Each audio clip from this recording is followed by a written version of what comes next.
Just down the hall from here is the Colonial Health Center, or CHC for short. At the CHC, students from George Washington can receive a number of services, including general medical care, immunizations, and counseling, and in some unfortunate, but not all too rare cases, profiling, discrimination, and harassment. For Harini Krishnan, her experience at the CHC consisted of exactly that. Harini went into the Colonial Health Center on March 7th for what she thought was an infection on her septum. I could barely sleep on my stomach, and it was just causing a lot of other issues in my stomach, I felt like. So I went to the health center. It was a typical consultation that she had done many times in the past at other offices.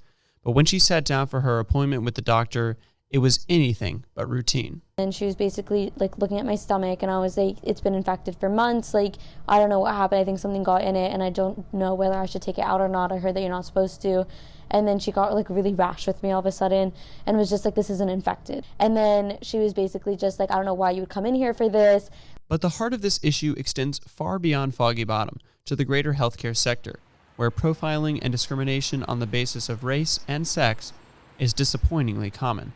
Any institution that is set up, even if it's set up to help people, has power differentials within it. So you have people in positions of power that get to make decisions over others.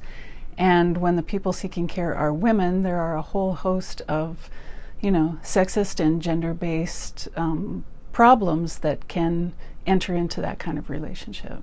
Ivy Kinn is a professor at George Washington University who has been studying discrimination in healthcare for decades.